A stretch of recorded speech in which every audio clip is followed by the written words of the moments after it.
'Twas a dark and stormy night, nor'easter rolling in. It's a long 12 hours, the power's out again. I pray for inner strength and that we don't lose no lives. Just another day in the first responders' eyes. Half a cup of coffee's gone, the first run comes in. A car slid off the road, there's a family trapped within. My heart beats like a hammer, I can barely catch my breath. I'm thinking the worst and hoping for the best. Yeah, we ain't superheroes, we're just ordinary people trying to make a difference, and the first on every scene.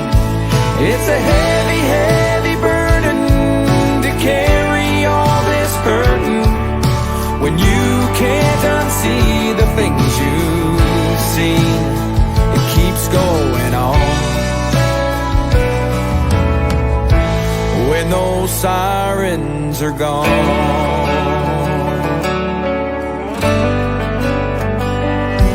Now my shift is finally over, I gotta deal with what's mine and try to find a way to leave those tragedies behind. So I hug my 2 children, I kiss on my wife. Just another day in a first responder's life. Yeah, we ain't superheroes, we're just ordinary people trying to make a difference, and the first on every scene. It's a heavy, heavy burden to carry all this burden when you can't unsee the things you've seen. It keeps going on when those sirens are gone.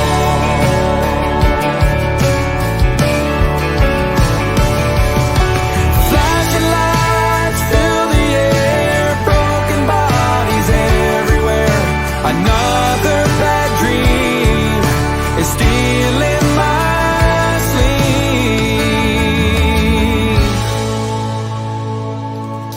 'Cause we ain't superheroes, we're just ordinary people trying to make a difference, and the first on every scene.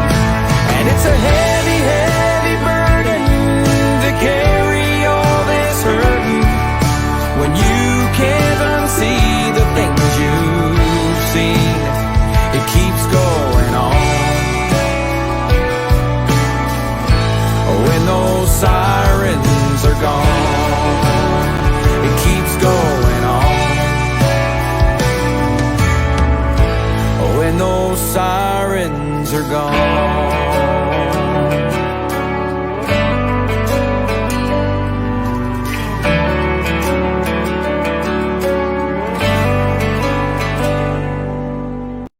Hey, welcome to the award-winning Mad Radio Show with John and Sam. We are healing our heroes through different organizations and different therapies. We're here for you. This is the First Responder Network. I want to start off by saying I know on behalf of Mad Radio, Sam, and myself as first responders, our condolences go out to the Chicago Police Department for Ellie French, who was gunned down in the line of duty during a routine traffic stop for an expired registration. I just want to touch on that. I want to touch on Keith Thornton, who was the dispatcher who was the one fortunate enough to be on the mic at that time.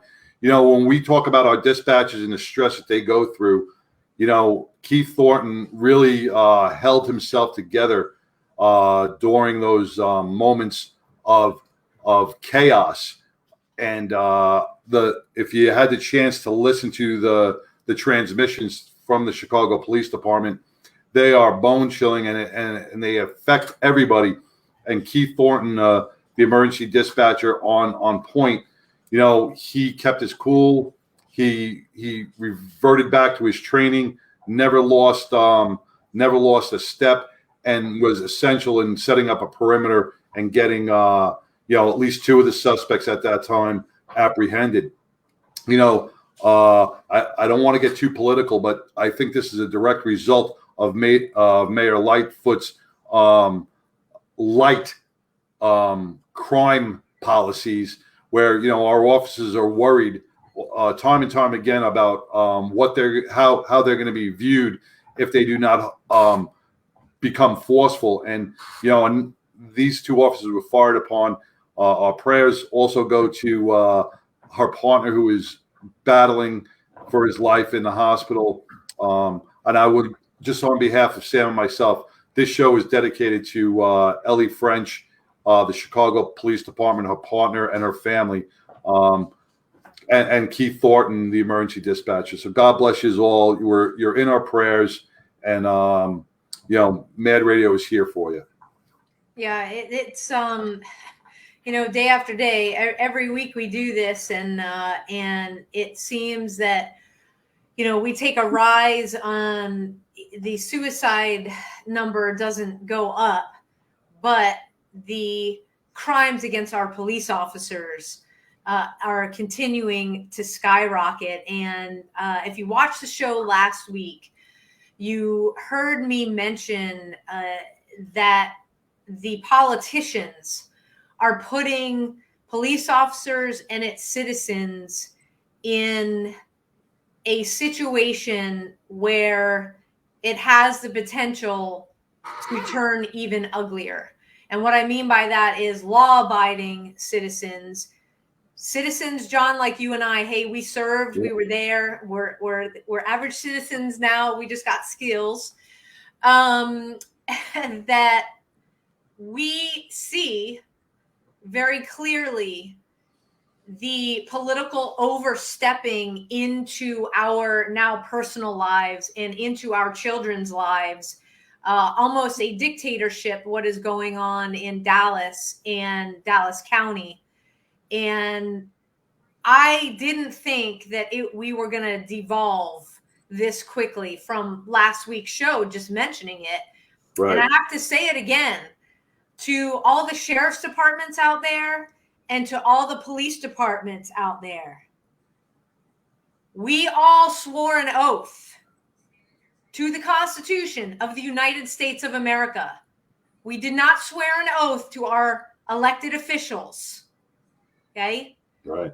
We know in our heart what the right thing to do is. If you are being asked to enforce an unjust law, the answer is no.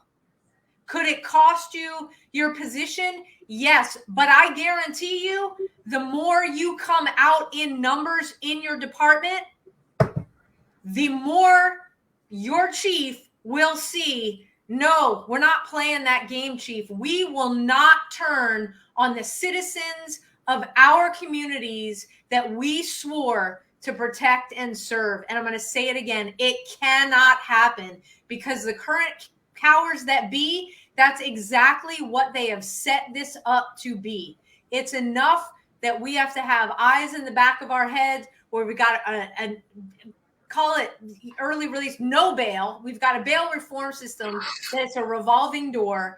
And the result is lack of trust of the community with the police, and the police's lack of trust on the community. Right. You never know where the next bullet's going to come from, right? Well, even with the citizens, did you see that video in New York with because the criminals are becoming so brazen, and it's not only with the police, with their own population. Did you see where the lady gets out of her car? She walks up and she just shoots that lady nonchalantly in the head while they're sitting on the stoop. Adjusts her pocketbook and gets back in the car and drives off. She took a human life, and not one bit of humanity, just like it was walking in and picking up a can of milk, a bottle of milk, and she took a human life.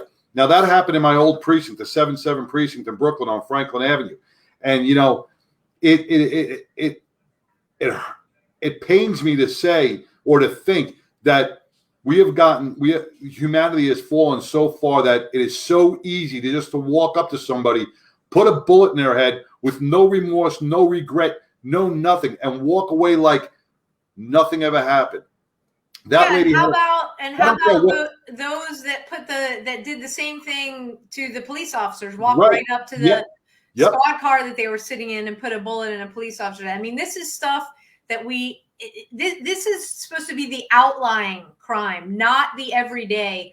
And in cities all across the U.S. now, it's not just these big liberal cities. It's happening right here in the Dallas-Fort Worth area, San Antonio, Houston, Austin. All over, all over, that things are out of control. And it's because there's allegiances to those politicians in power, and there has to be a line. So I'm pleading with every first responder, with every police officer, with every sheriff. You know what is right and what is wrong. You know what the job is. You know that you took an oath to the Constitution. You promised to protect and serve your communities. Do the communities, some of them suck right now? Yes, but not all of them. It's the politicians that are ruining a relationship that is here to be had. Here at Mad Radio, we will always have your back. You show up day after day, you do the right thing, we will have your back. We can't let citizens and police end up in the streets fighting it out with each other because people like Clay Jenkins, I'm going to call him out, in Dallas, feels like he can do whatever he wants, whenever he wants. And the people of Dallas County are going to suffer for it. And hopefully the Fifth Circuit Court will, hopefully they're already in session right now hearing the petition, the writ of mandamus that Governor Abbott and AG Paxton filed to put Clay Jenkins in his place. He is ruining lives, and he has taken on this supreme being power like he's untouchable. Clay Jenkins, you're not untouchable. Well, you're not untouchable, and you're ruining a magnificent city. He goes along with all the other liberal and left-wing judges who are letting these criminals back out onto the street, who are not enforcing the law. They're not they're under these crazy policies, like catch and release stuff. So I'm just gonna, before, I don't want to bring down the show too much, but since you called out Clay Jenkins in Dallas, I'm going to call out Mayor Lightfoot, Beetlejuice, whatever name you go by, you crazy old broad. I'm going to call you out because the blood of not only every citizen in Chicago who is killed by gunfire, the blood of Ella French and her partner are on your hands. The blood from her 2-month-old baby who's got to suffer without a mother is on your hands. The blood of her family, her friends, her colleagues, her loved ones are all on your hands. You have to sleep at night. You know what? And that's why the Chicago Police Department turned their back on you, because they didn't want you there. They don't have respect for you, and because you don't have respect for them. You know what? You should resign. You should go back into your hole and resign. Let somebody who has the police's back, who has the police's best interest in mind, govern that city. We are seeing 28, 30, 40 shootings a weekend in Chicago. Yeah. That's unacceptable. That's unacceptable to the law-abiding residents of Chicago. And you should be ashamed as you sit in your friggin' mansion. So my rant is over. Well, hey, we can say that about a lot of cities, right? We ousted one. We ousted one. All right, Cuomo. See you, Cuomo. Yeah. So and hopefully, Chris Cuomo's next. Exactly. So hopefully more will. Hopefully that puts them on notice that they got to shape up, or we're going to ship you out. Anyway, that's our beginning rant. So you're probably wondering how John and I are wearing the same shirt.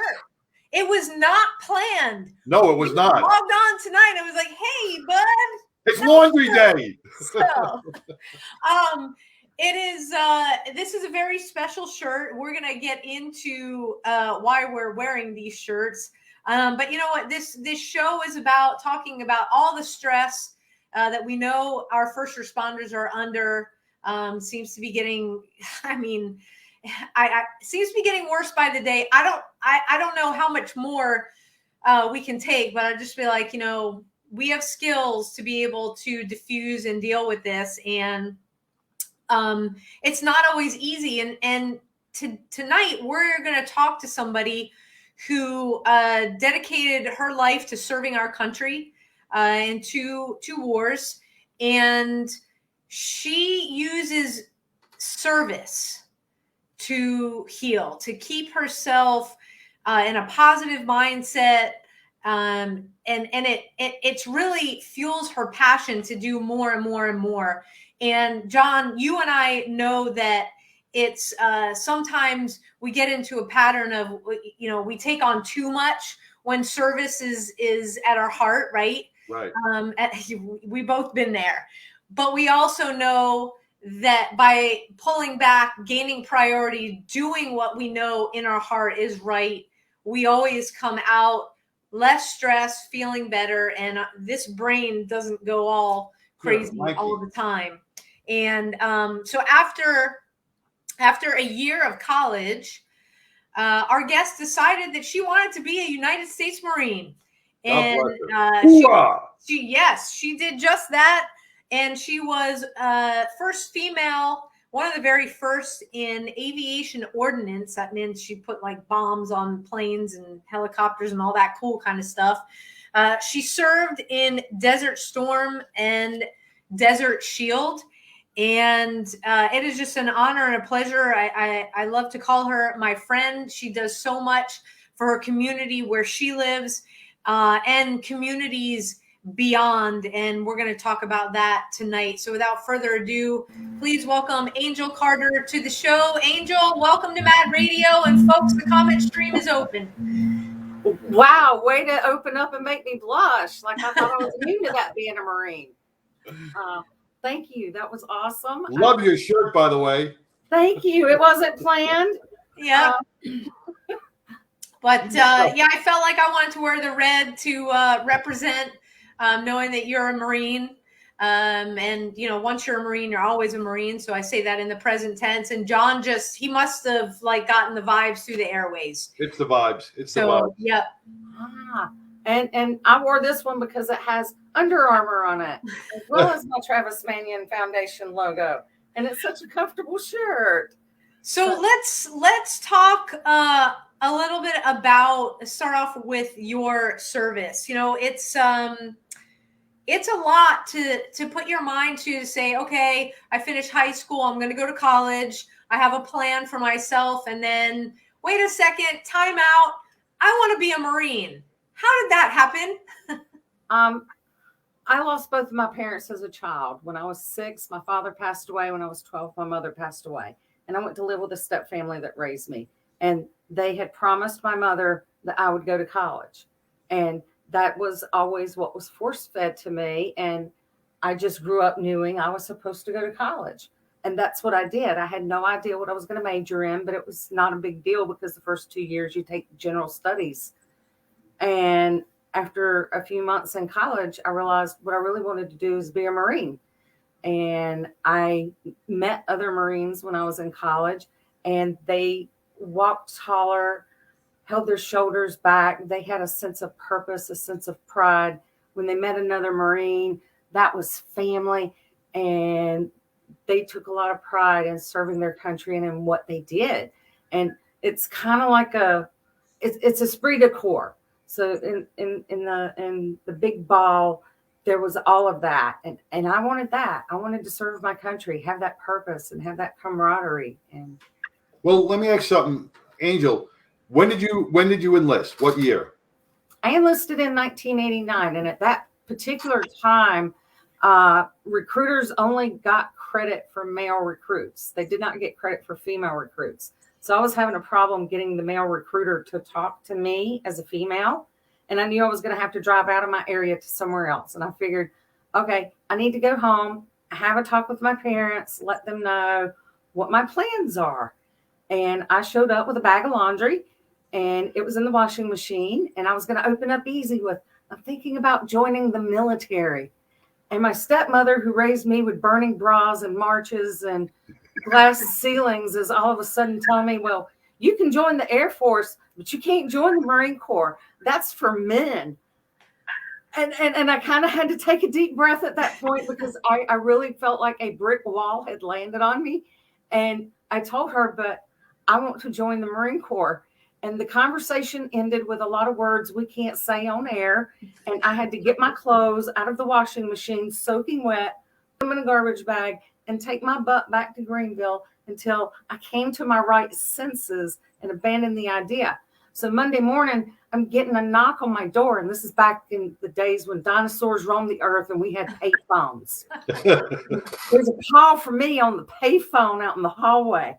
I pick it up, and it's the Marine Corps recruiter. And he's like, when can you come in and take the ASVAB? And I'm like, wow, what changed your mind? And he said, well, I had some woman call me this morning and threaten to run me over with her Mercedes if I recruited you.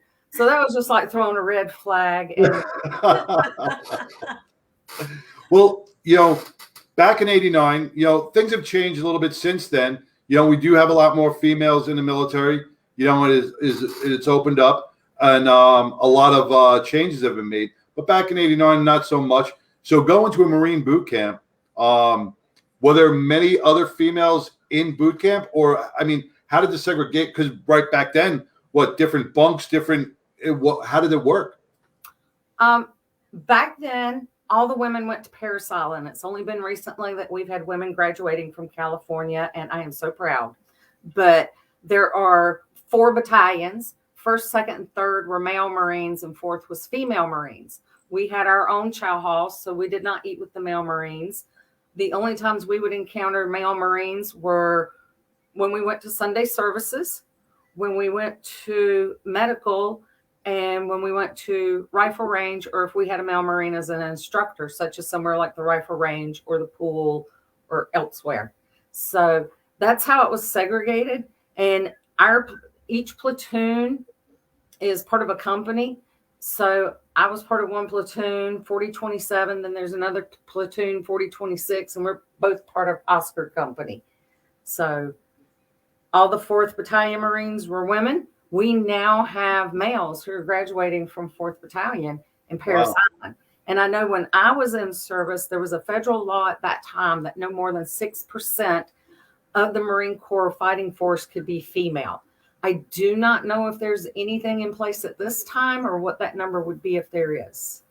Now, your MOS, and I'm not a veteran, but I've been around enough veterans, and I know what MOS is. See, in the first responder field, it's member of service. An MOS is a member of the service. An MOS in your lingo is what? Military Occupational Specialty. So it's our job. It's your job. It usually comes with some 4 number digits. So mine was 6531. I'm aviation ordnance, and that particular one meant that I loaded the ordnance on the aircraft. So there's another 6530 something that are for the people that actually assemble the bombs, and then another 6530 something for other aviation ordnance. But ours was, we took care of the aircraft. You build it, we load it. Now that can't be an easy task. Loading bombs. Did you have your choice of MOS? Is that your choice, or were you just assigned that task, or a little of both? A little of both. So when I went to the recruiter, I knew I did not want to be in North Carolina. I was 19. I already had all of the 19 years that I could remember being in North Carolina. I wanted to see other parts of the world. And the recruiter explained to me, wow, with your awesome ASVAB scores, you could do aviation ordnance and get your pick of duty stations. And I heard aviation and I was like, yes, that is what I want. It was not until boot camp that I learned what ordnance was. Oh, so you didn't even know? I had no idea. And then during boot camp, they give you these tests and all. And someone came to me one day and they're like, hey, we want you to switch your MOS. And I was like, to what? And they're like, intelligence. I'm like, does it come with guaranteed duty station? They're like, no. And I said, absolutely not. Wow. Because you wanted to travel. I did. I did not want to end up right back where I started at. I wanted to go somewhere different, meet different cultures, and experience different things. Like, I know what Eastern North Carolina barbecue tastes like. Love the stuff. But I also wanted to know what barbecue tastes like in Texas and Hawaii and Japan and other parts of the world, not just that same area that I had grown up in. There you go. So, I remember where I was when Desert Storm broke out. While you're training and doing everything, I'm sure there was a little bit of talk, but, did you ever expect to be like shipping off to war really soon? That was always one of the things that I knew was a possibility. And when things started with Desert Shield, in the beginning, they were telling us that the women were not going to be able to ship out with the unit, that we were going to have to stay behind. And that was a problem because, kind of like Travis Manion said when he said, if not me, then who? I've got the experience. I've got the training. If you don't send me, more people will die. And that's the thing. I had been training with this unit already for a year and a half. I'd already been in boot camp and school for a year to even get to that point. Like, you don't send me, who are you sending? Meanwhile, we got a conscientious objector on the base somewhere else. And then you had my unit with all of the females going, no, we want to go. And our particular shop, the aviation ordnance shop, we had 3 women. So we were a very female heavy crew. To remove 3 women from that crew, you were going to decimate our shop. And where were you going to get 3 aviation ordnance personnel from? Like, you can't just poop them out of your butt. So, yeah, we wanted to go. We lived in the barracks with the other Marines that were in our unit, the male Marines. We ate at the same chow hall. We participated in the same activities. So, yes, we wanted to go, and we made that very verbal. And we were fortunate and blessed that, yes, we were able to. And I say that because, it's kind of a two-sided coin, because while it was a great experience and I am honored that I could do that, there was also the other side, which is the purpose of the show. Right. And so let's go into that, because, we all go into our professions. PTS, this whole thing, it's talked about, like, bad stuff happens, but in the end, you never really think it's going to happen to you. It's always going to be the other person.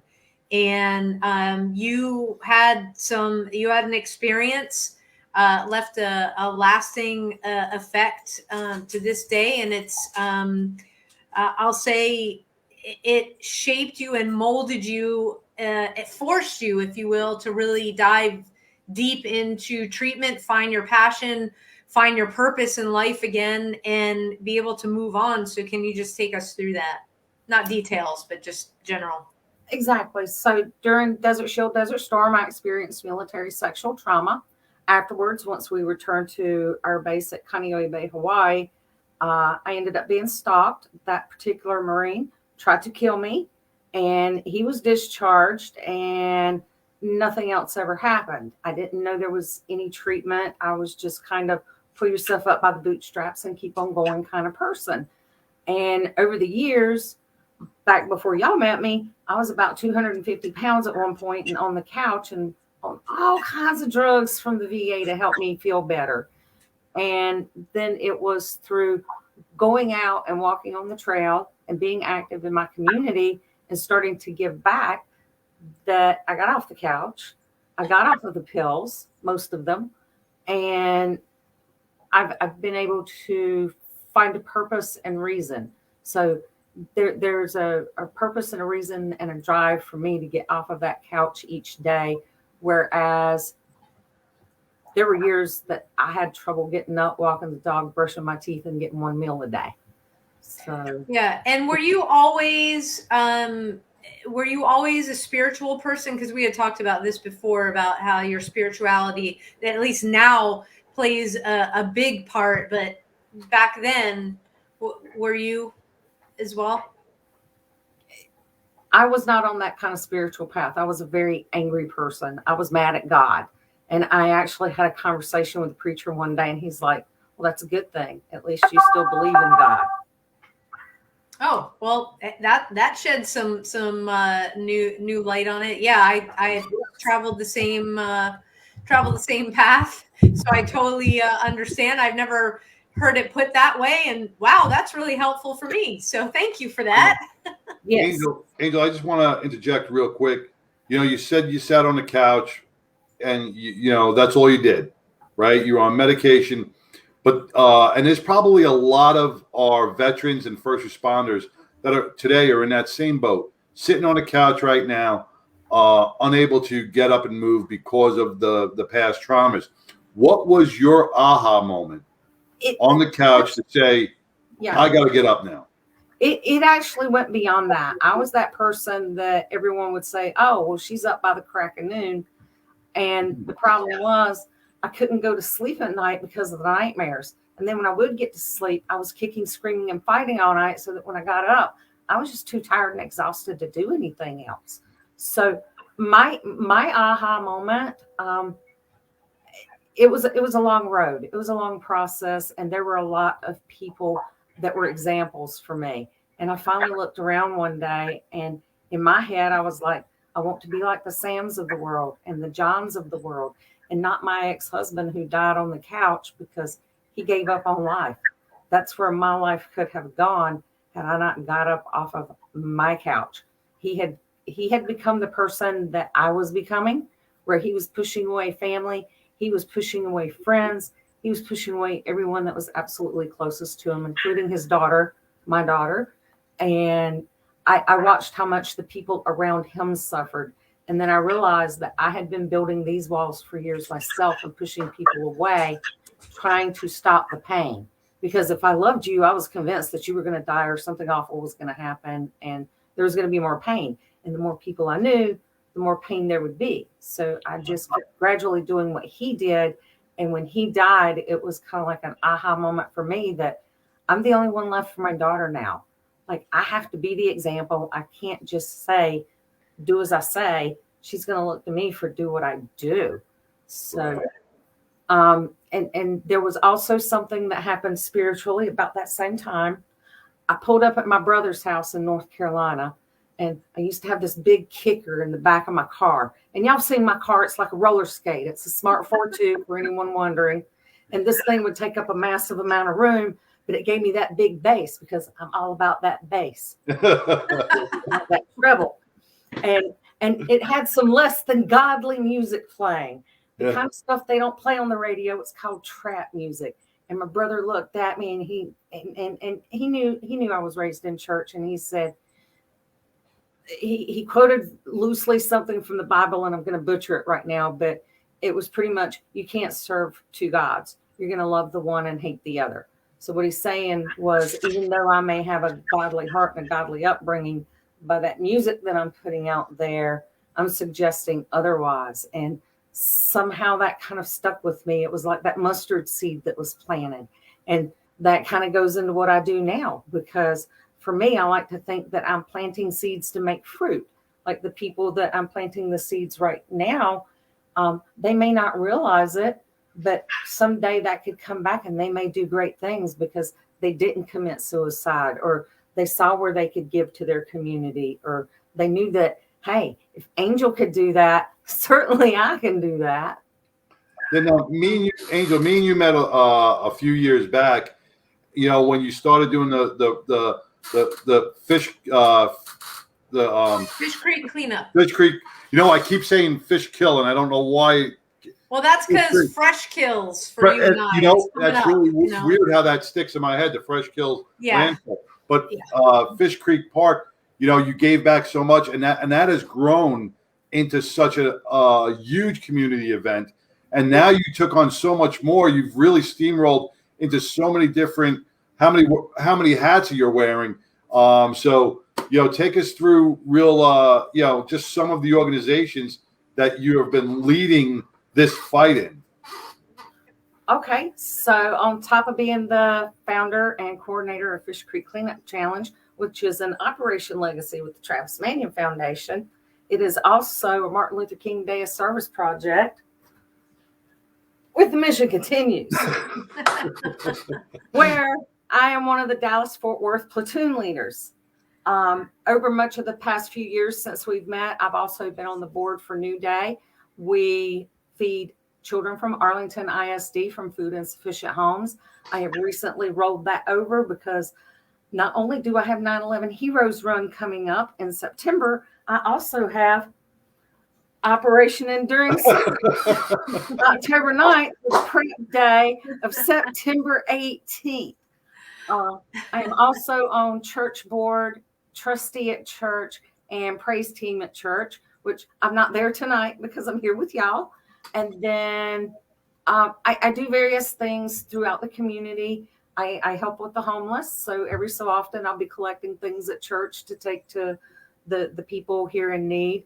I've got a friend right now who recently, 4 months ago, went into the hospital. She was touch and go for a while. She's finally on the stable side of things and has been sent to a facility an hour and a half north of here. But I've been the person primarily responsible for clearing out the things in her house. And she's a lifelong hoarder. So it's been 4 months of a lot of work. And yes, I am also on the 360 Corridor Vision Board with the city of Arlington and Mansfield, looking for ways to develop the almost 10% of property that's still left along this area. And yeah, I'm probably leaving something out, but and she does eat 3 square meals a day, and she does. When did she have time? Self-care is completely lacking right now. I'm trying to learn the guitar, but I'm going more days without practice than I have it. But I also know that this is temporary. Like, I've got maybe 2 more weeks before everything is out of my friend's place. And then September 25th, we will have completed 9/11 Heroes Run at River Legacy Park in Arlington for the Dallas-Fort Worth chapter. And in October 9th, we'll be done with Operation Enduring Service. And then I'm out of town for pretty much the next month and a half. Like, I can't help you. Well, I want to bring let's John, let's talk about this because right. I was well, you know, it was so for those of you guys that are new to Mad Radio, I'm the Dallas-Fort Worth chapter leader for the Travis Manion Foundation. That's how Angel and I met. And because of her, not only her depth of contacts in her community, but and her breadth of knowledge in how to utilize those contacts to best promote Travis Manion Foundation in the DFW. It was because she has this ability to rally a community. And we are coming up on the 20th anniversary of 9/11.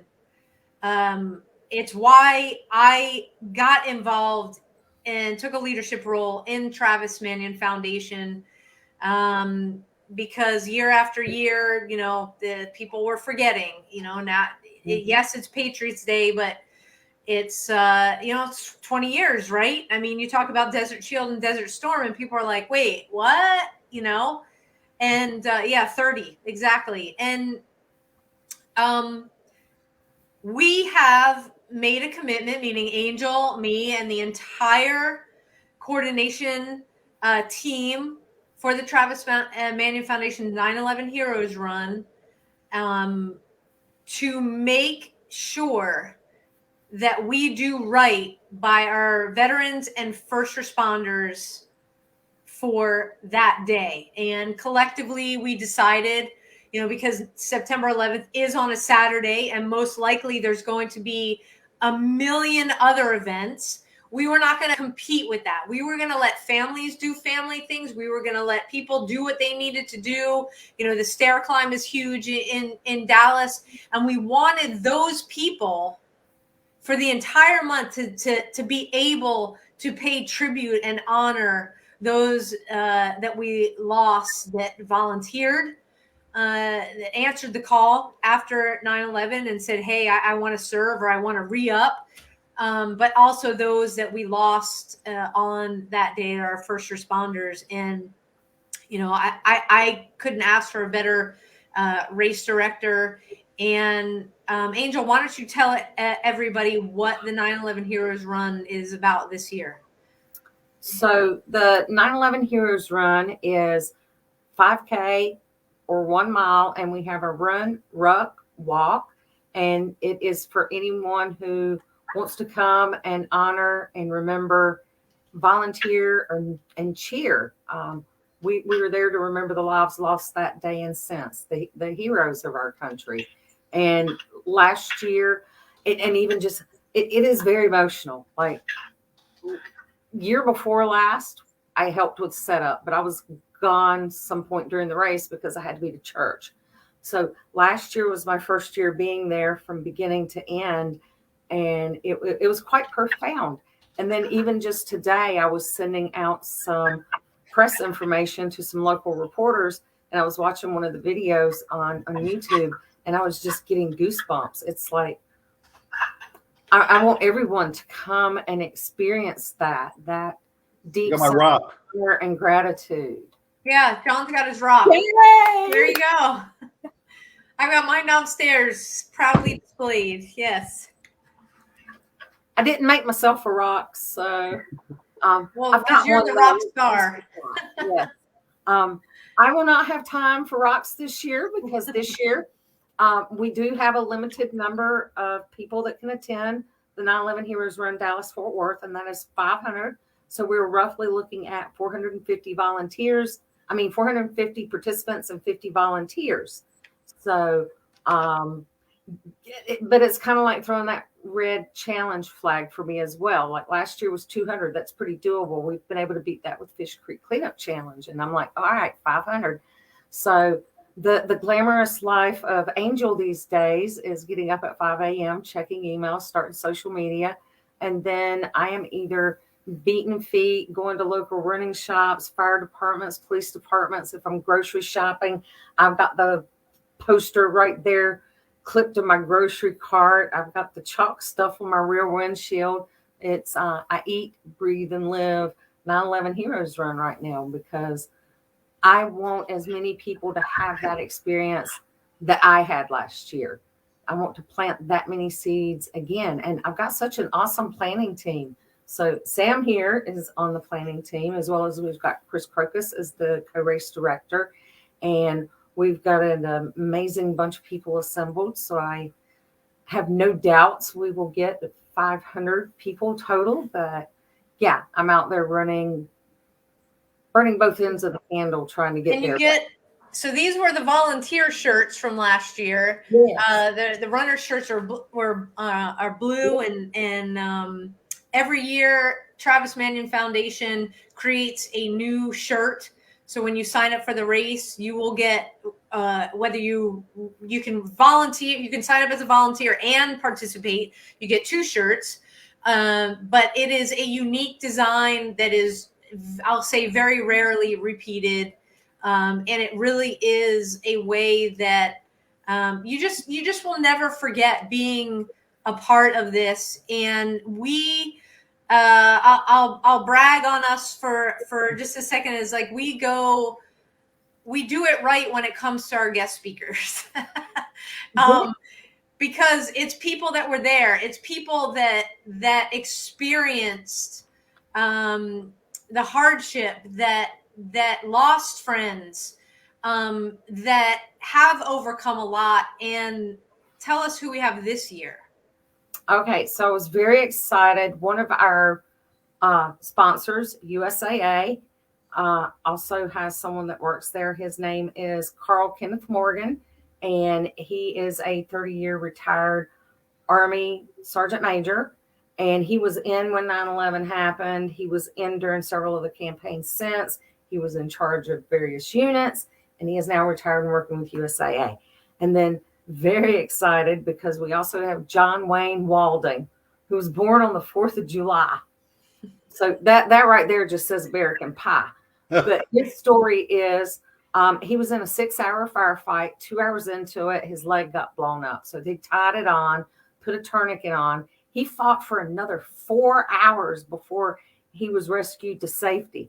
Then had an amputation, and he's the first military service member that was amputated that rehabbed and went back into military service. And after he went back into military service, he then went on to become a Green Beret.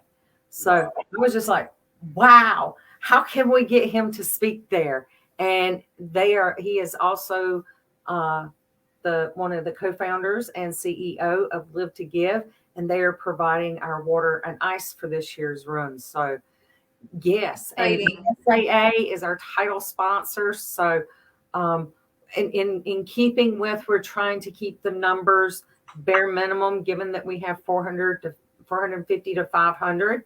So we were able to incorporate our sponsors as our guest speakers.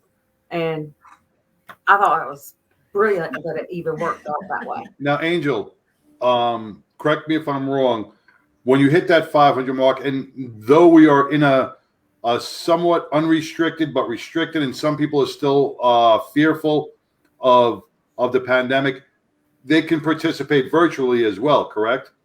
Yes, we do have the virtual option available. And when we hit the 500 mark, registration cuts off. So, and then there's people like me who's registered twice, because I feel like there are going to be people that come to cheer their husband or their daughter or whoever in the run or whatever event that maybe don't sign up. So I felt it important for myself to sign up twice. But last year, there's a certain attrition rate of people that do not show up. So I feel like if we hit 500, we'll probably only get about 427 or 430 ballpark-ish of people that actually show up based on the percentages of attrition of people that do not come. But somebody could sponsor a runner, right? Somebody can turn around and say, hey, I can't make it, but I want to sponsor a runner. Like you said, you signed up twice. So they can also sponsor somebody who is in the 9/11 Heroes Run. Well, certainly they could give their registration to someone else if that's what they choose to do. Mm-hmm. And there are options for sponsorship and donations, and that's on the 911heroesrun.org website. There's like a little bar partway down on the page that has sponsored, donor, volunteer, register, whatever they are. So there's many different ways you can commemorate that day, and I think it's just a commitment to the Travis that the Travis Manion Foundation has made to worldwide, because this run is held worldwide the entire month of September into October, and so you can do it virtually. We'd love to have you, River Legacy Park, in person. Just want to shout out to you, Angel, from Megan. Thank you for telling us your story. I love you and your transparency.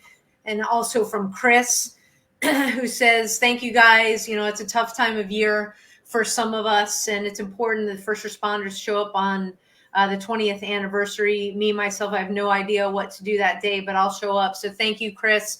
We love to have you out there. And I will tell you that you will feel, even though this is a run, and the reason that we do a run, what people might not know, is because Travis was very into keeping healthy, doing a lot with fitness. It also allows you to be in a space where we have a very meaningful open ceremonies. You carry that with you when you run, when you ruck, when you walk, and you're thinking about what that day is really about. Because for those of us that were there that day, it's fresh in our mind. I mean, there's things that still every day I know that are operating in the back of my mind. They don't necessarily come to the front of my mind.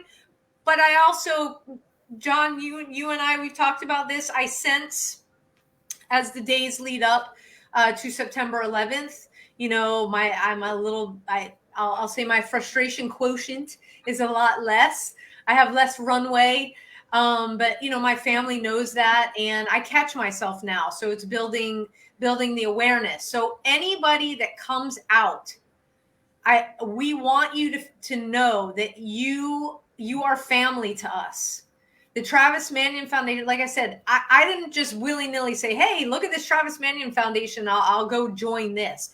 I joined and took a leadership position in TMF because they do the 9/11 Heroes Run every single year, because of those words, if not me, then who, that continue to resonate with NYPD, with FDNY, because Travis was there after 9/11. He met with, I'll just say it, Tom Sullivan and the guys that had to step up because we lost everybody.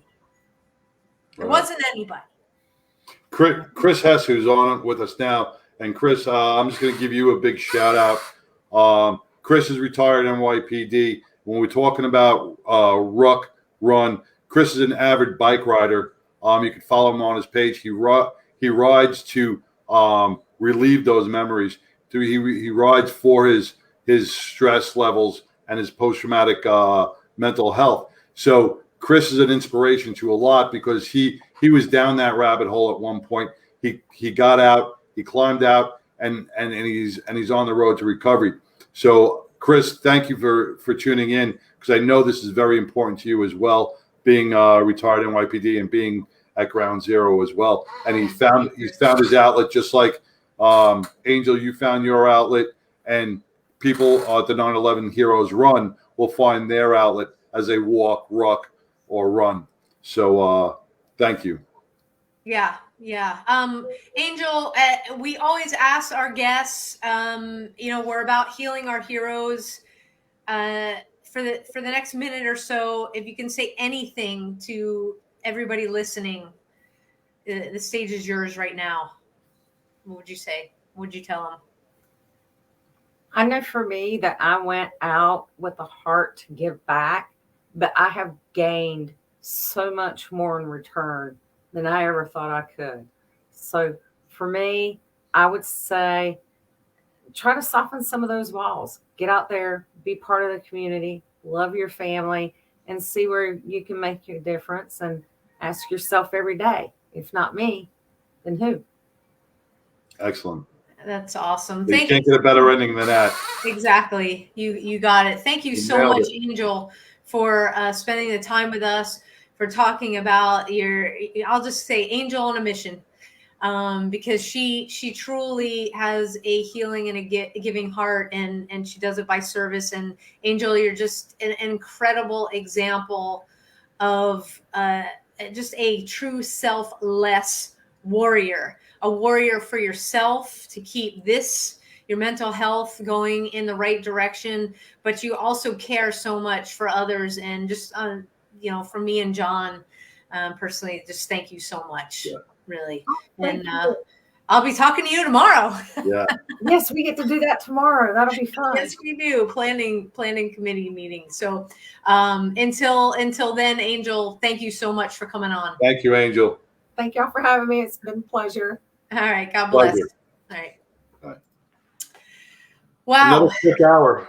Wow. Yeah. Yes. Another quick hour. I'm going to leave this link up, 911heroesrun.org, because I know we have people listening from all across the U.S. That is the website where you can go to find out where the 9/11 Heroes Run is being held in your city. Like I said, this is worldwide. 15th year the Travis Manion Foundation has been doing it.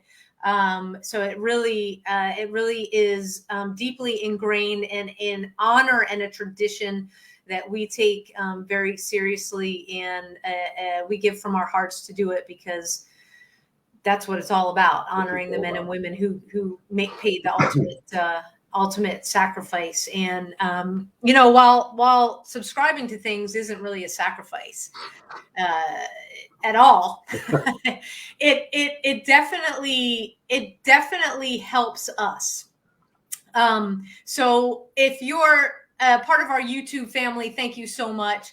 Please take a second after we're done tonight, jump over to our Facebook page. You can find us at Mad Radio on Facebook, and like and follow us over there. If you're part of our Facebook family, thank you so much.